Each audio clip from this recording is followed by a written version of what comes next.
Motorcycle helmets. I've got one for motovlogging, which you guys see here on the channel, and then I got one for just sort of cruising around. What's going on, everyone? Back with another episode of Stuff and Things. Today I'm going to be giving you guys a rundown of both of my motorcycle helmets. I have one dedicated for motovlogging and riding in group rides, and then I have another one set up right here simply just for riding around. Now, before we get into this, I do want to be completely transparent and say that this video is not sponsored by Ruroc. Both of these helmets are, of course, from Ruroc.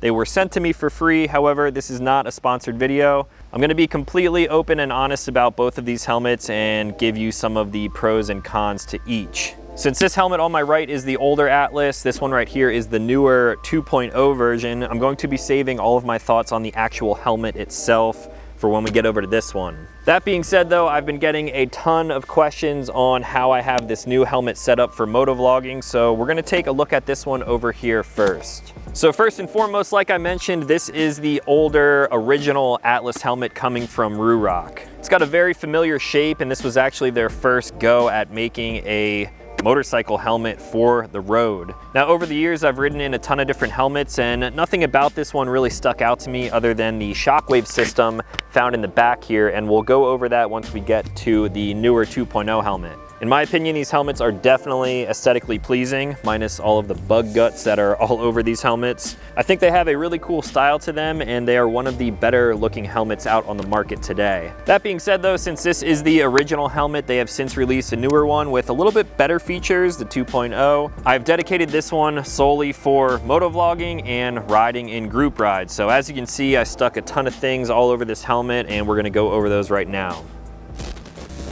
So the two main things that I'm concerned about when it comes to a motovlogging setup is one, looking good, and two, sounding good. I'm really more worried about it sounding good than anything because most people can throw on motovlogs and listen to them like a podcast. So having great audio is probably the first thing that you want to focus on. Let me actually deconstruct this thing right now so you can see what we have going on here. Simply disconnect the mic and pop off the GoPro mount. This is the main brains and guts of this whole system. So at the center of this, I have a GoPro Hero 7 Black. This is a camera that I've been using for the past year and a half now, and it seems to be working great. This, however, is the first time that I'm using it on a motovlogging setup, and so far I'm pretty happy with the results. So the GoPro itself, you can obviously change the batteries on the go. I don't have this thing set up to charge as I'm riding because I'm typically stopping within 45 minutes. Whether I'm getting gas or stopping for food or something, it's not hard to just swap out these batteries. I have the door of the GoPro removed because we obviously have to use a GoPro mic adapter, which is annoying. GoPro, fix this. Allow us to just plug a mic right into the camera. You would think by now that would be a thing, but it's not yet.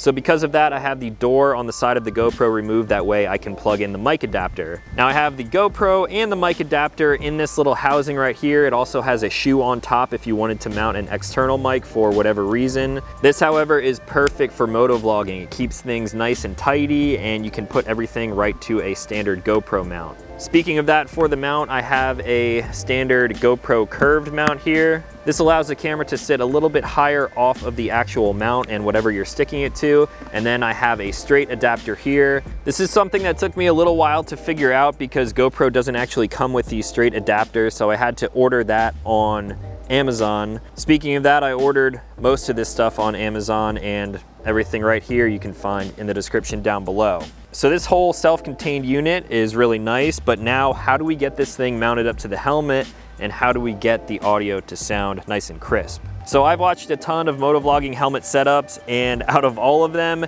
this one might seem the craziest, but it is the one that looks the cleanest and has worked best for me. Now you could take a curved GoPro mount and stick it over here on the chin of the helmet, and then you could get some more arms that put the camera over and out the front. I personally like the look of the camera being right in front of me. You can see my tack, you can see the handlebars, you can see what my fingers are doing, and then you can also get a pretty good view of the road when I'm filming on the super view mode, which this one does have. Stabilization on this camera is also phenomenal, by the way.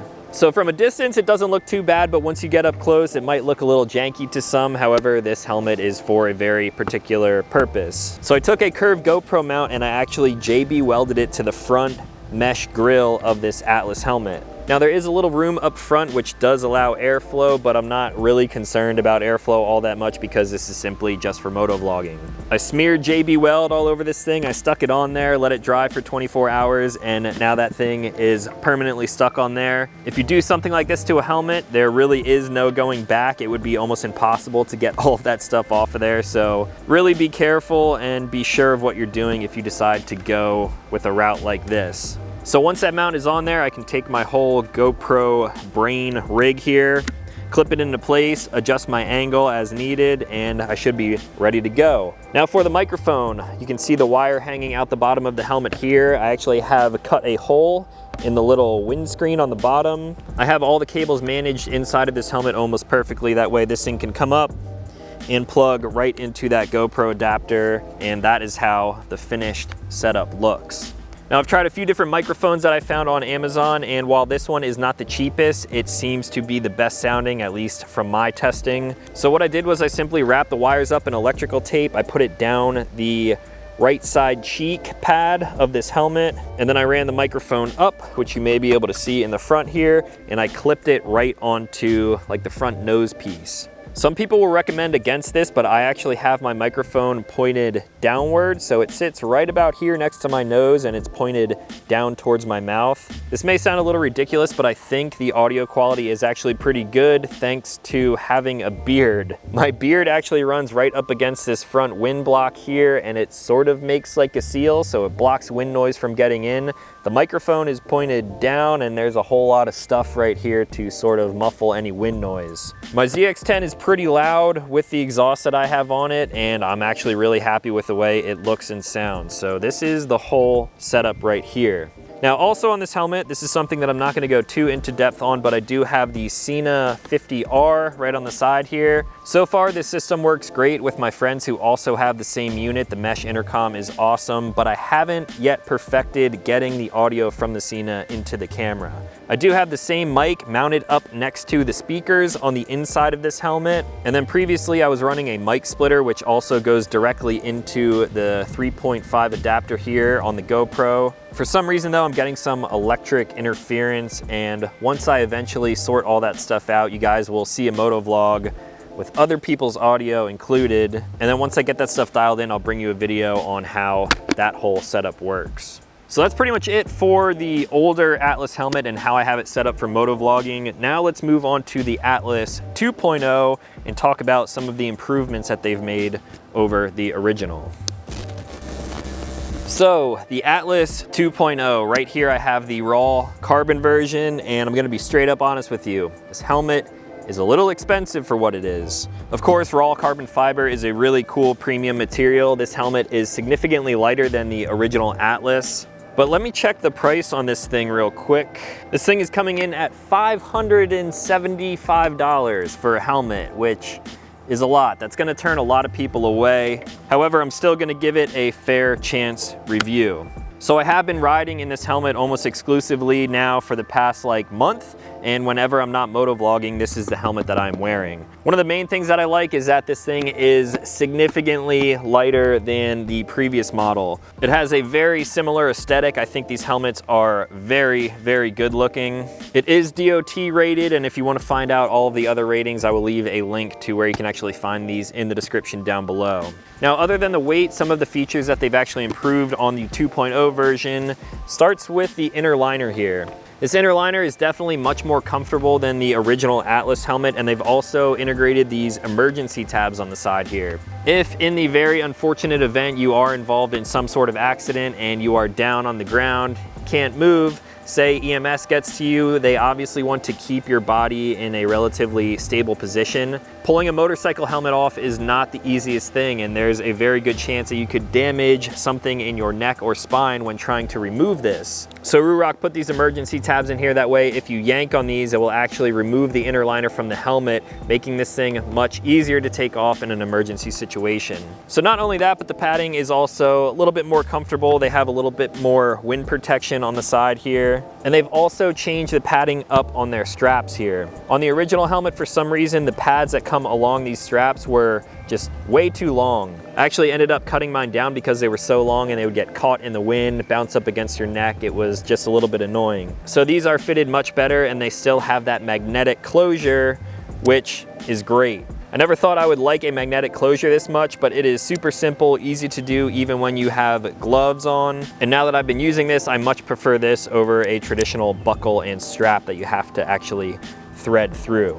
Now for airflow on the front here, we have the same mesh, which I covered up on the previous helmet with my motovlogging setup, but that does allow an adequate amount of air through there, and I've never felt overly hot when wearing this helmet. Just the other day I was riding around, it was about 90 to 95 degrees out, blazing hot, especially when you're sitting on a motorcycle that can get up to like 200 degrees when you pull up to a red light. But as long as I'm moving, this helmet seemed to be cool enough for me. Not quite as cool as some helmets that I've used in the past, but it does have ventilation out the top as well. Now, one major improvement on the 2.0 as opposed to the 1.0 is having a lock on the shield.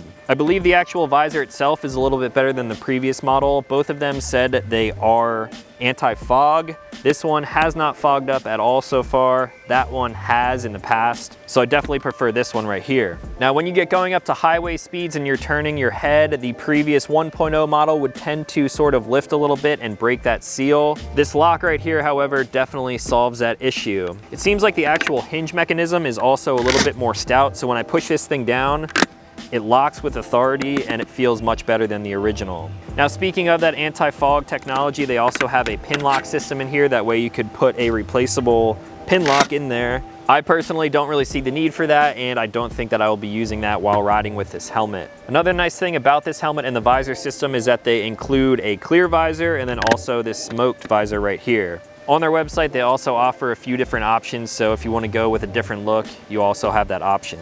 Now, this visor system is also improved a little bit. On the original one, you had an Allen key, which you would use to pop the visor off. This one is a simple thumb screw. Pop that out, as simple as that. Take this outside piece off, and I can swap that visor just like this. Pop that back into place, put the screw back in, give it half a turn, and we are ready to go again. Another thing that I like not only about the 2.0, but both of the Atlases is that they fit me very well.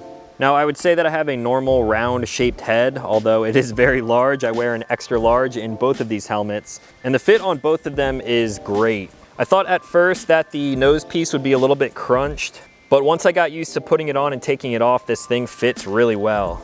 Slip it over from front to back. Magnetic closure on here, super nice touch. Yeah, I really like the fit of this.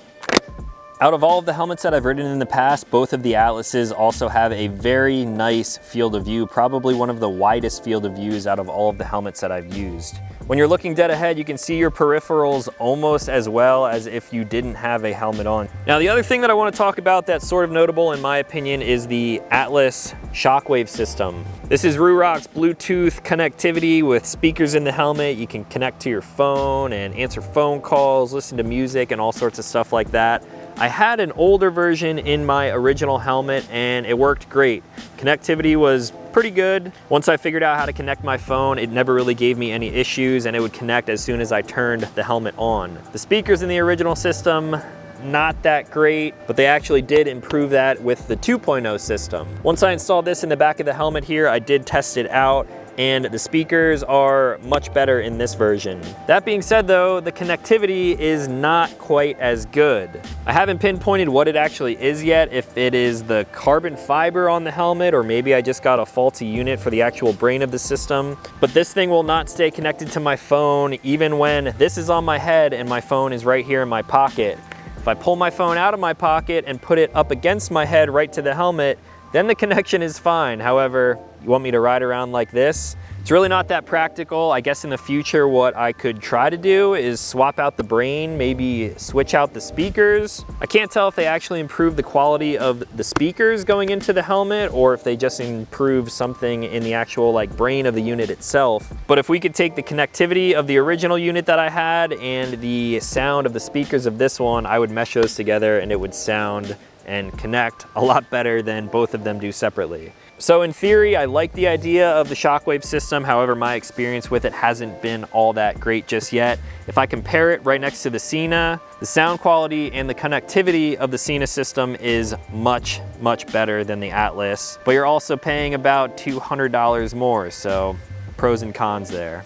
So I guess that about covers it for my motovlogging helmet and my just cruising around helmet. If you guys have any questions on this stuff, you can let me know in the comments down below. I'll try to leave any relevant links like I mentioned throughout this video. If you want to find out more information on these helmets, definitely check out Ruroc's website. I'd like to thank them for sending these out for testing, and I'm definitely going to be riding with them for probably the rest of summer. Now, if you guys are new to this channel, consider clicking subscribe. I make new videos every single week, and that's going to be all for today. So as always, thanks for watching, and I will talk to you in the next one.